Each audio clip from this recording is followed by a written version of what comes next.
Semoga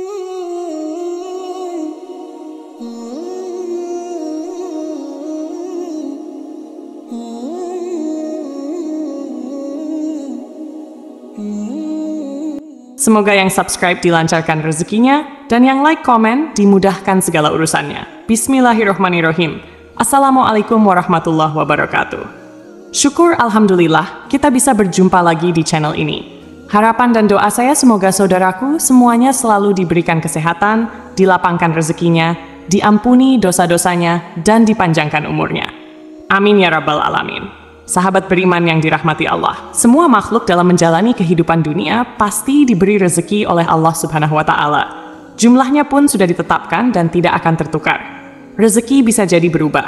Harta materi, kesehatan, istri soleha, suami yang soleh, dan anak-anak yang baik, taat, dan patuh kepada orang tua. Yang harus kita tahu adalah rezeki itu tidak datang dengan sendirinya, melainkan harus berusaha terlebih dahulu. Ada banyak usaha yang bisa kita kerjakan untuk menjemput rezeki dari Allah.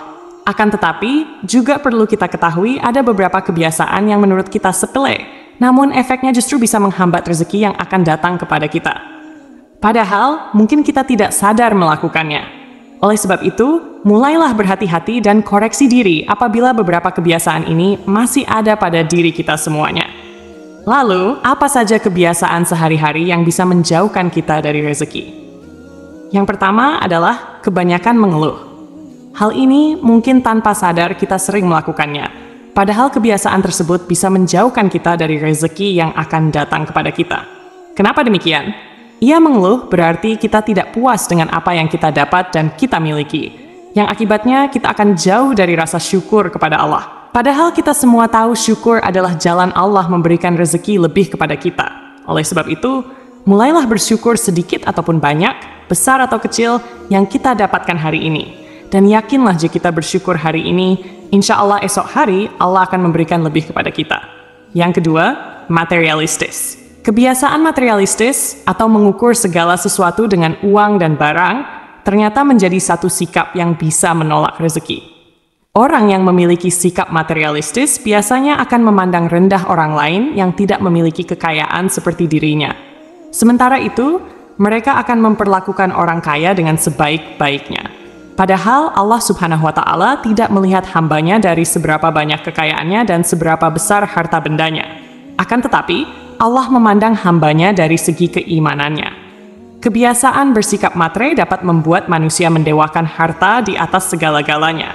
Hal ini tentu saja bisa menjerumuskan manusia tersebut pada syirik, yakni salah satu dosa besar yang tidak akan diampuni oleh Allah Subhanahu wa Ta'ala sebelum benar-benar bertaubat dari kesehariannya. Oleh karena itu, hindarilah kebiasaan menilai segala sesuatu dari segi kekayaan dan barang-barangnya, sebab akan menjadikan diri kita sombong dengan apa yang kita punya. Sedangkan kita tahu Allah sangat membenci hamba-hambanya yang menyombongkan diri. Yang ketiga, makan makanan haram. Makanan haram saat ini tidak hanya sebatas daging babi, bangkai, darah, dan binatang yang disembelih dengan tidak menyebut nama Allah, akan tetapi makanan yang bersumber dari rezeki yang tidak halal, seperti korupsi, mencuri, nepotisme, dan lain sebagainya. Ternyata mengonsumsi makanan yang didapat dengan cara haram bisa menjadi salah satu kebiasaan yang tanpa disadari dapat menolak rezeki dari Allah Subhanahu wa Ta'ala. Tubuh yang tumbuh dengan makanan haram, maka tidak akan malu untuk melakukan perbuatan yang diharamkan pula ketika mencari rezeki.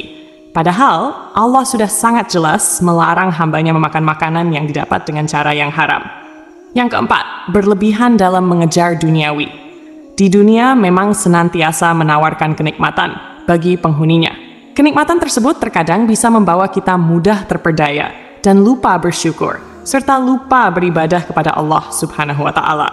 Apabila kita terlalu disibukkan dengan urusan dunia dan lupa menabung amal kebaikan untuk di akhirat kelak, maka insya Allah, rezeki yang datang kepada kita akan terasa sangat sulit. Dan kebiasaan yang demikian ini menjadi salah satu hal yang tanpa disadari bisa menolak rezeki. Bagaimana Allah memberikan rezekinya, sementara kita tidak pernah mengingatnya dan mendekat untuk mengerjakan segala perintahnya. Oleh sebab itu, seimbangkan urusan dunia dan akhirat kita terlebih dahulu. Insya Allah, dengan seperti itu, dunia dan akhirat akan kita dapatkan. Lalu yang kelima, tidak menjaga badan. Kesehatan merupakan senjata utama untuk menjemput rezeki yang sudah Allah sediakan untuk kita. Dengan selalu menjaga kesehatan, secara tidak langsung kita juga menjaga karunia dan rezeki yang diberikan Allah kepada kita. Perlu kita ketahui bersama, badan kita diciptakan untuk mengabdi kepada Allah, untuk mengerjakan ibadah, beramal soleh, dan mengerjakan hal yang bermanfaat lainnya. Jika pemanfaatan badan dilakukan untuk hal-hal yang kurang bermanfaat, apalagi berhias dosa dan maksiat, maka insya Allah rezeki kita pun akan terasa sangat sulit untuk kita dapatkan. Oleh karenanya, jagalah karunia yang dititipkan Allah kepada kita.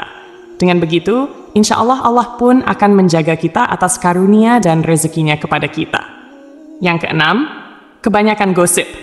Bergosip atau gibah sudah menjadi salah satu kebiasaan yang marak terjadi saat ini. Tidak hanya di kalangan wanita saja, tetapi pria pun juga gemar bergosip. Bahkan acara gosip di televisi selalu memiliki rating yang tinggi. Hal ini dikarenakan banyak orang yang ingin mengetahui tentang kehidupan orang lain. Ketika kita bergosip, itu artinya kita telah menghabiskan waktu untuk mencela dan mempergunjingkan kehidupan orang lain. Kebiasaan ini merupakan salah satu tanda bahwa kita sendirilah yang menolak rezeki dari Allah Subhanahu wa Ta'ala. Oleh karena itu, ada baiknya untuk menghindari kebiasaan bergosip dan mulai memperbaiki diri dengan mengerjakan hal-hal yang bermanfaat. Misalnya, jika kita menonton televisi, sebaiknya yang kita tonton adalah ceramah, mengikuti kajian tausiah, dan lain sebagainya yang bisa mendatangkan pahala. Insya Allah dengan begitu, rezeki kita semuanya bisa jauh lebih lancar. Dan apabila hilaf, segeralah mengucapkan istighfar sebanyak-banyaknya. Dengan begitu, insya Allah rezeki kita tidak akan tertahan karena perbuatan kita sendiri. Lalu yang ketujuh, penggerutu dan suka marah-marah. Orang yang gemar menggerutu umumnya adalah orang yang merasa tidak puas dan sulit memaafkan kesalahan orang lain. Bahkan, bisa marah-marah sepanjang waktu karena merasa tidak puas dengan kondisi yang tengah dialaminya. Penggerutu tidaklah sama dengan pengeluh yang selalu komplain dengan rasa putus asanya. Penggerutu biasanya akan memarahi dan menyalahkan orang lain atas nasib buruk yang tengah menimpanya. Padahal sebenarnya, orang yang suka marah dan menggerutu termasuk dalam orang yang kufur, yakni orang yang tidak menerima takdir Allah yang telah terjadi kepadanya. Si penggerutu tidak akan bersyukur atas nikmat yang diterimanya karena menganggap semua itu seperti masalah. Kebiasaan kufur yang demikian ini bisa menjadi salah satu penghambat datangnya rezeki kepada kita. Oleh sebab itu, hilangkan secara perlahan sikap kufur yang masih melekat pada diri kita, supaya rezeki yang diberikan Allah bisa sampai kepada kita semua. Kemudian yang kedelapan, ria dan pamer kekayaan. Tidak dapat dipungkiri bahwa banyak orang yang suka memamerkan harta kekayaan dan amal kebaikan yang dilakukannya. Hal ini semata-mata untuk mendapatkan pujian dari sesama manusia. Padahal, seharusnya semua perbuatan tersebut harus diniatkan untuk ditujukan kepada Allah Subhanahu wa Ta'ala. Kebiasaan ria dan suka pamer harta kekayaan ini bisa menjadi salah satu hal yang tanpa disadari bisa menolak rezeki seseorang. Karena secara tidak langsung, sifat ria atau suka pamer harta kekayaan merupakan sikap orang yang sombong. Orang-orang yang seperti ini menganggap bahwa harta yang didapatnya selama ini adalah hasil kerja kerasnya sendiri. Hasil kepintarannya menjadi rezeki tanpa adanya campur tangan dari Allah. Padahal, semua rezeki yang kita dapat, semuanya adalah titipan Allah, dan akan dimintai pertanggungjawaban kemana saja kita belanjakan harta titipan Allah selama ini. Jika kita masih suka mengumbar ria atau pamer kekayaan, maka kita perlu hati-hati agar tidak menjauhkan diri dari keberkahan rezeki yang diberikannya. Ketahuilah, Allah sangat membenci hamba-hambanya yang suka pamer dengan kesombongan dan perendahan atas orang lain. Oleh sebab itu, mari kita sama-sama saling mengoreksi diri sendiri, hindari menyalahkan orang lain, dan hilangkan perlahan-lahan sifat dan sikap kita yang kemungkinan membuat rezeki tertolak datang kepada kita. Semoga Allah Subhanahu wa Ta'ala selalu menjaga kita dari segala macam keindahan dunia yang menyesatkan. Amin ya Rabbal Alamin. Demikian yang bisa saya bagikan, semoga bermanfaat untuk kita semua. Assalamualaikum warahmatullahi wabarakatuh.